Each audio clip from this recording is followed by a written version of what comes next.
आज इस लेक्चर में मैं आप लोगों को बताऊंगी कि किस तरीके से हम अपने एरे वेरिएबल को एक्सेस कर सकते हैं।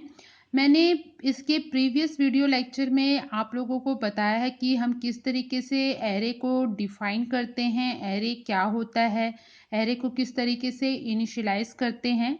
तो आज देखेंगे कि हम एरे मेंबर को किस तरीके से एक्सेस कर पाते हैं। Access array element. तो सबसे पहले हम एक एरे डिक्लेयर कर लेते हैं। मान लीजिए मेरा एरे एलिमेंट है इंटीजर टाइप का। जैसा कि हम सब जानते हैं कि array is a collection of similar data items. Similar data type के वैल्यू को जब हमें ग्रुप में डिफाइन करना होता है तब हम एरे का यूज़ करते हैं। तो यहाँ पर मैं एक इंटीजर एरे डिक्लेयर कर रही हूँ और ये एरे जो है वो कितनी डायमेंशन कितनी रेंज रखता है ये सब यूज़र पर डिपेंड करता है। तो इसलिए एरे को हम यूज़र डिफाइंड डेटा टाइप भी कहते हैं। तो यहाँ पे मैंने इंटीजर टाइप का एरे मुझे डिक्लेयर करना है, तो मैंने इंटीजर डेटा टाइप यहाँ पर लिखा है। देन मेरे एरे का नाम हम लिखेंगे। तो मान लीजिए मेरे एरे का नाम है मार्क्स और मेरे एरे की जो साइज़ है वो है 5। तो इसका ये मतलब है कि मैंने यहाँ पर देखिए स्क्वायर ब्रैकेट में एरे का साइज लिखा है। इट मीन्स मेरे एरे में जो है वो कम से कम 5 एलिमेंट होंगे। तो हमें सबसे बड़ी बात ये ध्यान रखना है कि जब भी हम एरे को एक्सेस करते हैं, तो मैंने आप लोगों को प्रीवियसली भी बताया है कि जब भी हम एरे एलिमेंट को एक्सेस करते हैं तो एरे एलिमेंट हमेशा 0 इंडेक्स से एक्सेस किए जाते हैं। इनकी मेमोरी लोकेशन बनती है। तो ये मेमोरी में एक कंटिन्यूअस मैनर में, एक कंटिन्यूअस फॉर्म में मेमोरी ऑक्यूपाई करते हैं। और मैंने यहाँ पर एरे जो बनाया है वो 5 डेटा एलिमेंट्स रखता है। तो मेमोरी में इसके लिए 5 एलिमेंट के लिए 5 मेमोरी लोकेशन जो है वो ऑक्यूपाई की जाएगी। सबसे पहला एलिमेंट होगा हमारा मार्क्स ऑफ 0 एलिमेंट, क्योंकि मैंने कहा है, मैंने आप लोगों को बताया भी है कि जब भी हमारा एरे हम एक्सेस करते हैं उसकी जो वैल्यू स्टार्ट होती है वो हमेशा 0 वैल्यू से, 0 इंडेक्सिंग से स्टार्ट होती है। हमेशा इसकी जो इनिशियल वैल्यू होती है वो 0 होती है। मतलब जो इसका बेस एड्रेस होता है वो 0 एड्रेस होता है। 0 इसका बेस एड्रेस, इनिशियल एड्रेस बनता है।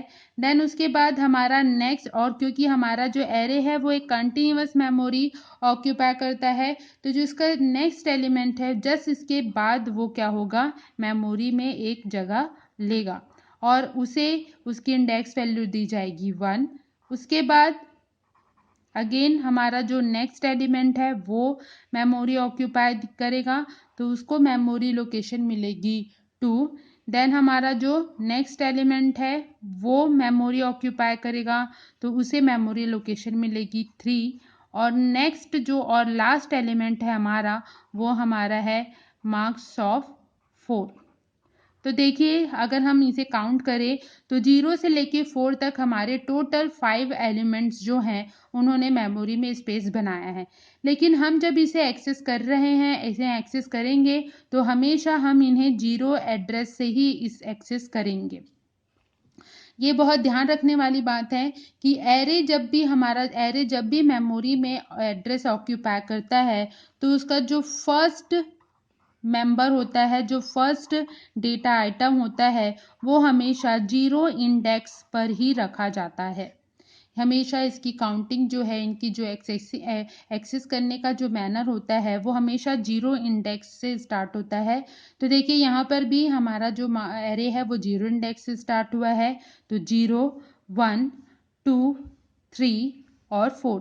अगर हम इसे नॉर्मल काउंट करें तो 1, 2, 3, 4, 5। तो टोटल जो है हमारे 5 एलिमेंट जो है वो मेमोरी में अपना स्टोरेज बना चुके हैं। अब इसके करस्पॉन्डिंग हम अपने एरे एलिमेंट्स को मेमोरी में जब एक्सेस करेंगे, इनिशियलाइज करेंगे, तो जब भी हम मेमोरी में जब भी हम एरे एलिमेंट इनिशियलाइज करेंगे और जिस इंडेक्स वैल्यू के लिए इनिशियलाइज करेंगे उस इंडेक्स वैल्यू के मेमोरी ब्लॉक में आकर वो स्टोर होगा।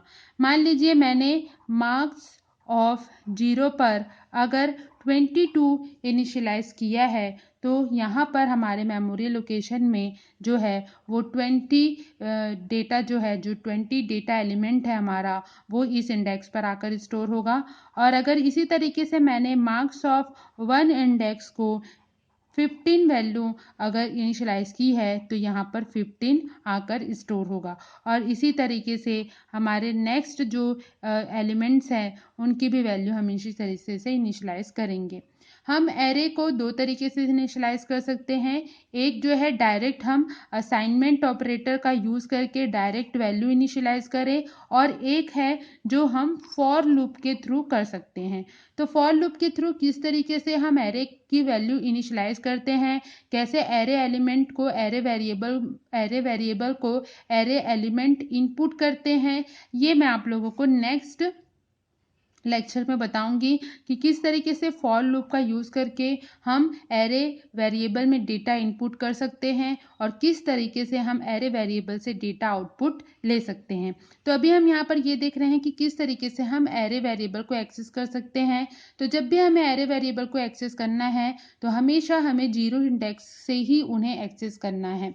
अगर मान लीजिए एक नेक्स्ट पॉइंट है हमारा, मान लीजिए कि हमारा एरे अगर है, एरे की जो साइज़ है अगर वो n है, तो जो हमारा एरे का लास्ट एलिमेंट होगा वो होगा n-1।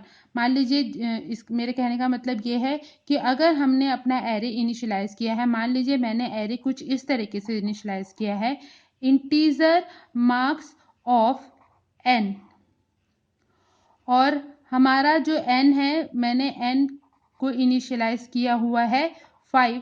तो जो हमारा लास्ट वेरिएबल है, जो हमारा लास्ट वैल्यू जो है वो क्या होगा, हमेशा हमारे एरे का array last element is n-1। तो यहाँ पर हमारे n की वैल्यू कितनी है 5। तो जब हम n-1 करेंगे इट मीन्स 5-1 इट मीन्स 4। तो हमारा जो लास्ट एलिमेंट है वो क्या आएगा 4। और देखिए 4 आने से क्या हो रहा है कि हमारा जो इंडेक्स वैल्यू है वो बिल्कुल सही जा रही है। मैंने आप लोगों को बताया कि हम एरे को किस किस तरीके से इनिशियलाइज कर सकते हैं। तो हम एक वेरिएबल के थ्रू भी हम इस तरीके से भी एरे को इनिशियलाइज कर सकते हैं। मैंने अपने प्रीवियस वीडियो लेक्चर में बताया है, आप वहां जाके देख सकते हैं कि किस तरीके से एरे को हम अलग अलग तरीके से इनिशियलाइज कर सकते हैं। तो देखिए जब हम यहाँ एरे को इनिशियलाइज कर रहे हैं तो यहाँ पर हम इंटीजर वैल्यू मतलब जितनी साइज है वो ना लिखकर एक वेरिएबल रख रहे हैं, और वो वेरिएबल है n, और उस n की वैल्यू हमारे पास है 5। तो अब हमारा जो लास्ट एरे एलिमेंट होगा वो कैसे डिनोट होगा, n-1।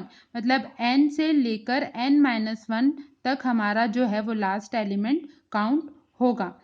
क्योंकि n की वैल्यू हमने यहाँ पे 5 रखी है तो हमारा लास्ट एलिमेंट क्या होगा, n-1 इट मीन्स 5-1, और हमें क्या वैल्यू मिलेगी 4। इट मीन्स हमारा जो इंडेक्स वैल्यू है जो हम चाह रहे हैं, जिस तरीके से हमें एरे को एक्सेस करना है, तो हमारा एरे इंडेक्स जब स्टार्ट होगा तो वो 0 से स्टार्ट होगा, और लास्ट एलिमेंट तक जब वो पहुंचेगा तो हमारा जो n है वो लास्ट एलिमेंट क्या शो करेगा 4। n-1 से वो क्या हो जाएगा, 5-1 से वो क्या हो जाएगा 4। इट मीन्स हमारे जो इंडेक्स वैल्यू है वो सही चल रही है, हमें एरे को एक्सेस करने में कोई प्रॉब्लम नहीं होगी। तो इस तरीके से हमें अपने एरे को एक्सेस करना है। और सबसे बड़ी बात ये भी है, एक ध्यान देने वाली बात ये भी है कि जब भी हम एरे को जैसे कि हम जानते हैं कि हमारा जब हम एरे डिक्लेयर करते हैं तो हमेशा वो कंटिन्यूअस मेमोरी लोकेशन लेता है। तो देखिए जैसे यहाँ पर हमारा जो मार्क्स है वो इंटीजर वैल्यू है, इंटीजर वैल्यू रखता है, इंटीजर डेटा टाइप का रखता है, और हमेशा उसने कंटिन्यूअस मेमोरी लोकेशन रखा है।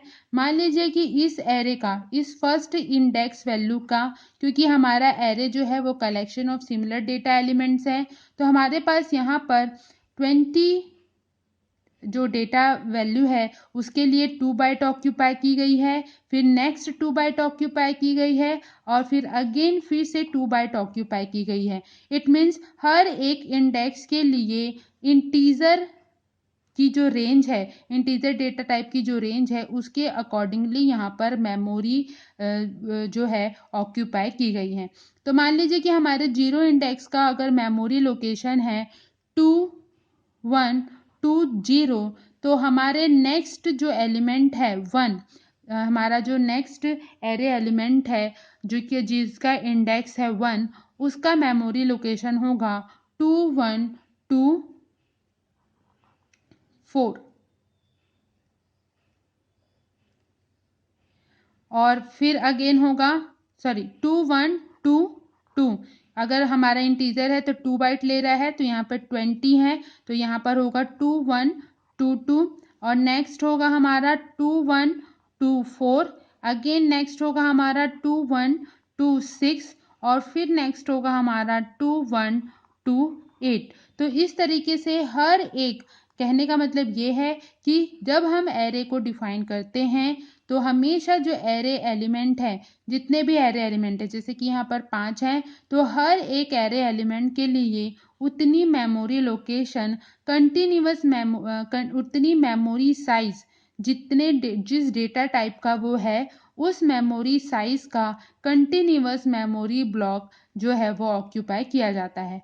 अब अगर मान लीजिए कि हमारा अगर जो ये एरे है वो इंटीजर ना हो के अगर वो फ्लोट है, तो फ्लोट का जो मेमोरी रेंज है, मेमोरी साइज होता है, वो होता है 4 बाइट का। तो जब ये मेमोरी में स्पेस बनाएगा, ये मेमोरी में जब स्पेस बनाएगा, तो इसके लिए हर एक डेटा एलिमेंट के लिए 4 बाइट जो है वो मेमोरी में स्टोर, हर एक डेटा एलिमेंट के लिए जो है मेमोरी में 4 बाइट का लोकेशन जो है, कंटिन्यूअस मेमोरी लोकेशन जो है वो ऑक्यूपाई किया जाएगा।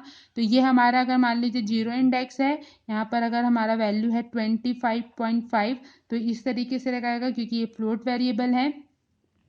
ये हमारा 1 इंडेक्स है, तो उसके लिए फिर से 4 बाइट ऑक्यूपाई होगी और जस्ट नेक्स्ट होगी। और यह अगर हमारा सेकंड इंडेक्स है, हमारा थर्ड मतलब सेकंड इंडेक्स है, 0 इंडेक्स 1 इंडेक्स सेकंड इंडेक्स है, तो फिर से उसके लिए मेमोरी ऑक्यूपाई होगी।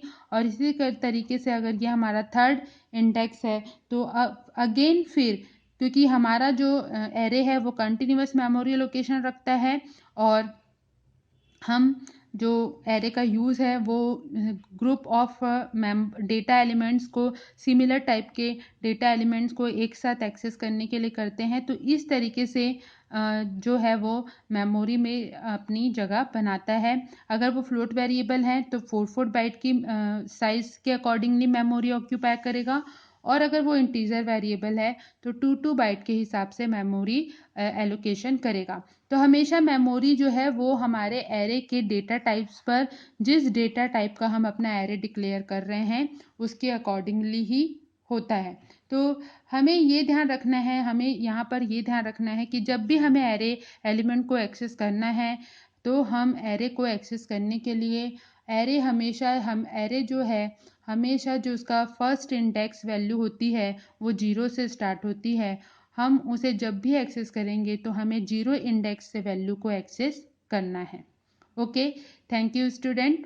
और एरे क्या होता है, एरे वेरिएबल को किस तरीके से डिक्लेयर करते हैं, इसके लिए मैंने प्रीवियस में भी वीडियो बनाया है, तो आप उसे देख सकते हैं। Okay, thank you friends.